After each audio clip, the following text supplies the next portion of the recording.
again with another AMA. Yeah, I wonder if this will become a trend. I don't like to set myself up for these things, you know. I find that they're setting themselves up for failure if you promise, over promise and under-deliver. Hang on. No, that's not the right way. Yes, back once again with the Gentleman Gamer for another Ask Me Anything as we walk to Wednesday gaming. It's pretty typical for me on a Wednesday evening to head on out and go to my local gaming group. I've got a very fun game planned for this evening. It will be The World Below. The last session we ran, the group were sailing off the coast of Oriasis, one of the settlements, a coastal settlement in the world below, so subterranean seas. And they had just discovered an island, an uncharted island, out in the center of this vast underground lake. And what was particularly unusual about this island was that it had a rather vast population of furry mammals and plant life, which indicated either proximity to the surface, dangerous proximity to the surface, or potentially the presence of a chaos portal. So we will be seeing in this session what they discover as explorers, hoping as well that they can find some kind of respite, a sanctuary, before the calm season dawns upon them, because they don't know when it's approaching here on this uncharted island. So yeah, a very dangerous campaign, and I know the players are very much looking forward to it. I am as well. Haha! It looks like Snakey, I should have worn my glasses, Snakey has already set us off with a question. Thank you very much, Snakey. Follow that up if you could with a like, so that I can actually, there we go, so that I can actually see what that people are actually interacting. I have a question, Matthew. What are your, I don't know why the questions keep disappearing, I apologize. So, wants to know, what are your thoughts on the different variations of Lovecraft centered at RPGs? Delta Green, Shadows of Cthulhu, Arkham, Call of Cthulhu. Well, my preferences to run are Delta Green and Call of Cthulhu. And I've not given Arkham a go yet. I understand that the system is very similar to the board game, which doesn't strike me as a terribly good system for an RPG, but I've yet to give it a go. I don't know then, I can't actually speak with any authority on the matter. But Delta Green and Call of Cthulhu, as I mentioned in the last video like this that I did, I'm a big fan of the percentile system. I find that it does everything that I want it to do. It's nice, it's simple, allows players to become easily engaged. Delta Green is a refinement, I would say, not necessarily a refinement, an attunement, a fine-tuning of the basic role-playing system that really helps the character's slow slide, or it's a quick slide, into calamity feel nice and pressing. So yeah, very, very big fan of Delta Green and Call of Cthulhu. You know what? I've never ever given Trail of Cthulhu a go. I've heard very good things about it. I have used the gumshoe system before, bubble gumshoe in particular. That isn't a joke, that is the name of the system. But I've never yet played Trail of Cthulhu, so maybe I'll have to give that a go this year. Very nice, very nice. Let's see. Anyone else ask any questions? Matthew, which one have you played more of? Vampire the Masquerade Rivals or Vampire the Masquerade Blood Feud? Rivals. It's a lot easier to set up and get into. Blood Feud requires somewhere between 20 and 30 players. I've played Blood Feud once. I worked on both of them to some degree or other. But Rivals is like Vampire the Eternal Struggle shorthand. You can play it a lot easier, a lot more quickly. I find it a nice, fun, fluid game. I do hope it continues to receive expansion packs. I don't know how popular it is. I've not played it in about a year. The Vampire the Masquerade board game I have played most of is Chapters. I have been playing that a fair amount with a couple of different groups. And I've got so I've got 2 copies of Vampire the Masquerade Heritage. And that is a fantastic legacy game. One of the copies is a designer copy, a prototype, which, who knows, maybe one day will be worth a lot of money. I doubt it, but it might be. I should probably sell it. If you're interested in the designer copy of Vampire the Masquerade Heritage, get in touch via MatthewDawkins.com. Maybe we can come to some kind of deal. So, what else do we have here in the chat? Okay. Aha, lots of questions. Thank you very much, everybody interacting. Can you name an awkward GMing situation where a player or DM did something antisocial? Have you heard of Noah Antweiler's Counter Monkey? Yeah, Spoonie, of the Spoonie experiment. That goes back a way. I don't think he really makes videos anymore. He had some kind of breakdown or suffered depression. I'm not a psychologist, I can't diagnose him. But for a while, he was hot shit. Making videos all the time. Was must be one of the most popular gaming vloggers of his era. I guess the late 2000s, early 2010s. As for me, embarrassing DM stories. The very first time I played Star Wars, the RPG, the GM was unprepared to allow any of the women at the table, there were 2 young women playing the game, to play any kind of martial class. One of them had to be a princess, one of them had to be a guard that was more charisma than physicality, and that, according to the GM, well, after the game, was the less attractive player. Yeah, there was rampant sexism on display there. The player who was assigned the princess really wanted to play a Jedi, and he said there are no princess Jedis. You have to play a diplomat. And yes, that was very awkward, very much highlighting the, I guess, the antisocial disposition some role players have, I don't know. I shouldn't categorize, but unfortunately I saw a lot of that kind of behavior a lot more, 15 years ago, 15, 20 years ago than I do now, which is good. But yeah, certainly in that first gaming group that I played with, there was a fair amount of rampant sexism, and I'm very glad that's over with now. So where are we with our questions? Okay. House Tremere says, I finished playing through Coteries of New York and I feel like my vampire NPCs are way too nice and friendly comparatively. Any suggestions on how to make sure I'm not creating NPCs or SPCs who are too nice? Okay. So, I think actually leaning on having your characters be too nice is a much better way of doing it than the alternative.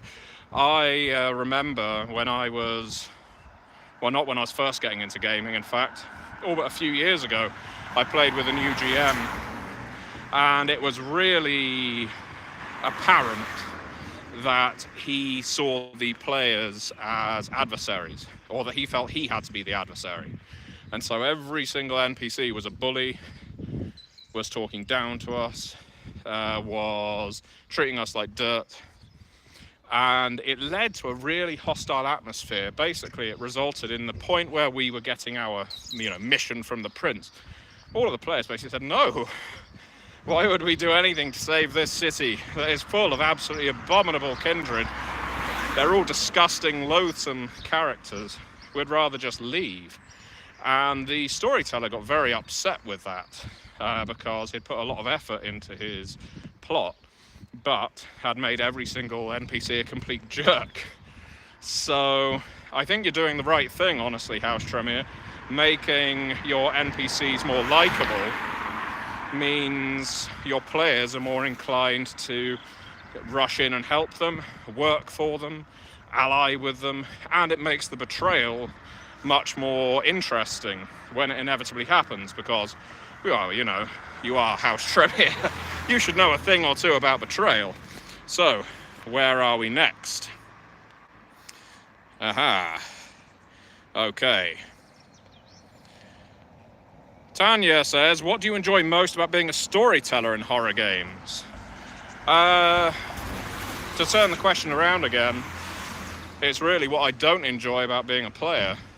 I really have discovered, and I'm comfortable with this discovery, this isn't a great shame or disappointment for me, that I don't enjoy role-playing very much, which sounds bizarre, given that I work in the role-playing game industry. I've had this channel going since about 2009, which is remarkable, but I don't really like being restricted to only playing one character in a game. I don't like my character's arc not being addressed immediately. And that sounds very attention whorish. Maybe I should learn to be a bit patient. But it isn't so much that I get bored when other people are playing. It's more that I will almost certainly not only have a list in my mind of things that could go well for my character, but things that could go badly. And I love curveballs being thrown, but often my expectations are so comprehensive, if that makes sense, that I end up bored because the story goes exactly as I anticipated. Which may sound bizarre, but it could be because I've been running games almost non-stop for 25 years or so. So that's one thing. The other thing is storytelling, GMing, gives me the chance to entertain my friends. It's something I'm good at. I have a lot of fun coming up with loads of different NPCs, loads of different motivations. I love coming up with situations, encounters, challenges people have to overcome. All of that is really exciting and interesting to me. So, GMing is my natural state. I love telling a story. As for horror, I think it is one of the easiest genres to get that dopamine rush from. I don't think I run games for the sake of pure excitement, but horror, not being horrified myself, but horrifying others, is just a lot of fun. Probably a lot more fun than a slow burn drama, though I do love them as well. So, there you go. Right, who have we got next? Kieran says, what do you make of solo RPGs? I like the idea, but never been able to get into it. I have never played a solo RPG, and so I can't comment on them with any authority. In fact, the idea of a solo RPG seems bizarre, because how will you ever be surprised? And I like surprise. Surprise to me is one of the most interesting parts of RPGs. When you pull the rug out, when you have a monster hidden behind the door, that kind of thing. Now, that's not to say solo adventuring isn't fun. Fighting fantasy books is where I cut my teeth on role-playing, and they tended to be solo adventures, barring a couple. So, yeah, I'm not sure. I don't think I would get on with a solo RPG if I was the one playing it, because I need, I think, the social interaction that comes with role-playing. That's another big part of my enjoying hosting, because I kind of see GM as hosting. You are running a game to entertain people, and if I'm just entertaining myself, I'd probably get the same kind of enjoyment out of watching a movie I hadn't seen before, or reading a novel, or playing a video game. So yeah, Paxiros says, hey Matthew, love all of your work. I'm looking at starting a Dark Ages game, but I'm quite intimidated by all of it, as I'm new to DMing. Are there any tips for running Dark Ages? Well, this would be a full video request, I think, because Dark Ages is one of my favourite settings. I could talk about it at length. If you want a video, please use the link in the video description. It allows you to buy a copy of The World Below. If you purchase a hard copy, get in touch with me via matthewdawkins.com and request a video. Simple as that. I really want The World Below to be doing well right now. It's just hit silver seller status on drivethroughrpg.com, which is superb, within a week as well. And, you know, our little game of subterranean fantasy, which isn't little at all, subterranean horror and fantasy, has a lot of World of Darkness DNA in there, intentionally. You know, that's my kind of design philosophy. I want there to be equal parts adventure, fantasy, monsters, politics, philosophy, lots of big questions. So there's the investigative side, there's the diplomacy side, and there is the action side. And The World Below does all of that within its own contained setting. I am really happy with how it's turned out. It's also a beautiful book. I don't think we've ever used colour in quite that way, and that may sound strange, but once you pick it up, you'll know what I mean. So pick up a copy of The World Below, order it in hard copy, and request your video via matthewdawkins.com. But the short answer with Dark Ages, as with modern, is keep your first story intimate. Don't worry about the state of Europe, the world, Jerusalem, Constantinople. Keep your first chronicle in a small location with a small number of characters who the other characters are going to interact with, mostly humans as well at that, because then everything that rolls from there will develop naturally. The worst way to start an RPG of Vampire, and I'll be doing a video on this because I had a request on it. Someone said, what's the worst way of starting a Vampire the Masquerade Chronicle? It's in Elysium, with 25 to 35 vampires who the players are told all about, because the storyteller loves the sound of their own voice, loves what they've come up with, and because they need there to be a big spectacle in Elysium to kick the chronicle off. That is so dull.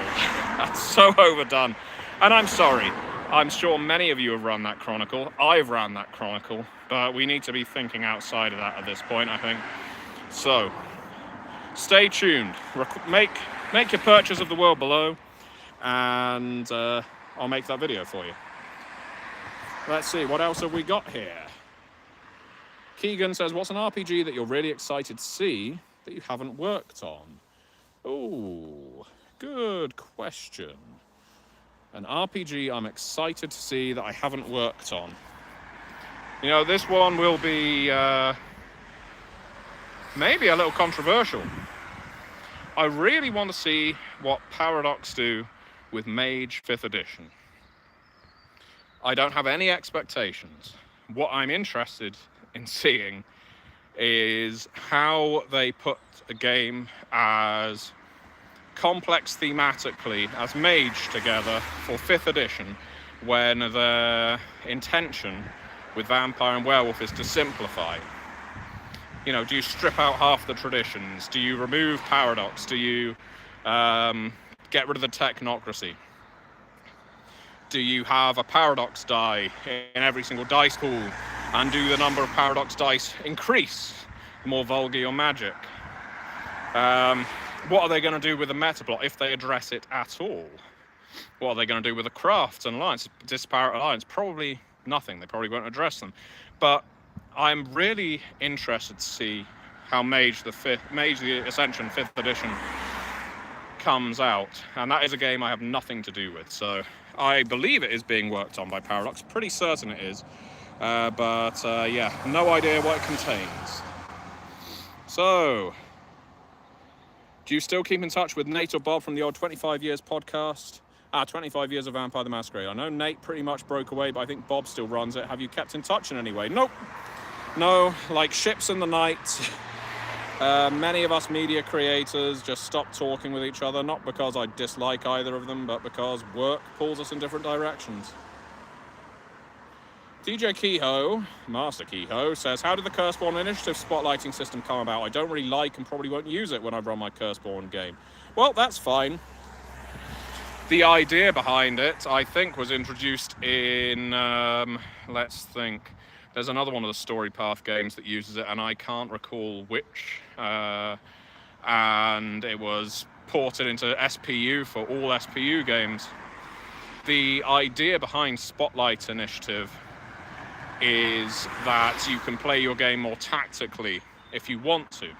Now, it's very easy to do away with Spotlight Initiative if you're not interested. Everyone rolls initiative, you run in descending order, or do it like Slay Industries and have announcements go up in ascending and then run in descending order. In terms of Spotlight Initiative, the point is that players can play their characters more tactically in combat. And that isn't just everyone gangs up by moving on an enemy first. The wonderful thing, and I think a lot of people miss this when they're first looking at initiative in SPU, is, so Spotlight Initiative, for anyone who's unaware, basically means the person who rolls highest gets to choose who goes first in initiative. And then that person gets to choose who goes next, and that person gets to choose who goes next. And it's all very fluid like that. And you might think, why would the player characters not just front load all of their actions? Well, it's because there are various actions you can take that are more beneficial at different points in the initiative order. And certain antagonist abilities, for instance, that you might want to get out of the way early and then essentially counterattack against. There's also various tags you can have on your weapons, things like Deadly, which is an amazing weapon tag to have, but pretty useless unless the enemy's armor has been removed already by someone else, or unless they've already taken an action that has weakened their armor or made them vulnerable, that kind of thing. So I really enjoy Spotlight Initiative. I know it isn't for everyone, but the great news is if you don't like it, just roll initiative the way you've always used to, add your 2 stats, roll a d10 for each dot, and then whoever's got the highest goes first. All right. The Cozior says, can I ask, have you ever run a crossplay Chronicle in World of Darkness? Yes, absolutely. There's a lot of people who say it just doesn't work. It just doesn't work. Because werewolves hate vampires and mages can't go out in the dark and things like that. No, it just requires the players to adapt their story to the story they want to play, and the storyteller to be aware of the rules for each splat. Now, the challenge comes with the fact that different characters do play in different ways, which means the storyteller would need to know the rules for each game. So that's a lot of information the storyteller's got to keep on their head or have cheat sheets for. But in terms of crossplay, yeah, I've done that loads of times. I mean, Vampire and Mage are the easiest ones to bolt together. Werewolf and Mage go together pretty well. Mage is pretty effective with most games. Changeling as well. Wraith is arguably the hardest one to put with anything if you play Wraith as a Stygia or Underworld-based game. If you play Wraith as a Skinlands-based game, all of a sudden it works perfectly well. And so, yeah, it really isn't as difficult as people make out. You can get very hung up on meta plot, on lore reasons why characters shouldn't work together. Just make a reason for why your characters do. Easy. Okay. John Burke says, have you finally resolved the terminology crossover of difficulty in Storypath Ultra being the number of successful rolls you need, rather than the number you need to roll on the dice? Well, some writers have an issue with that, John, but for me, I find it's very straightforward indeed. So a difficulty in Storypath Ultra, it's never going to vary from 8. It's always 8, 9, or 10. As in, you always have to hit 8s, 9s, or 10s. So difficulty 1 is you need to get 1 8, or 9, or 10. Difficulty 2 is you need to get 2 8s, 2 9s, or an 8, or a 9, or a 10, because 10s count as 2 hits, that kind of thing. So, no, it's not that difficult, John. And thank you very much for the congratulations, House Tremere. All right, so I'm going to do one more question, then I'm going to have to go because I'll be heading underground.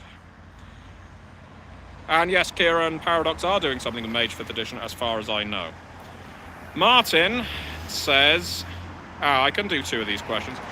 What do you do when you have an idea for a scene scenario but it doesn't seem to fit the stuff you're working on? How do you store the idea so you'll find it when you need it? Well, I either write it down or I just rely on my memory. That's about it. Most of the time, to be honest, and this isn't me trying to be braggadocious, I have sufficient ideas that if I come up with something and it won't work, I'll just forget it.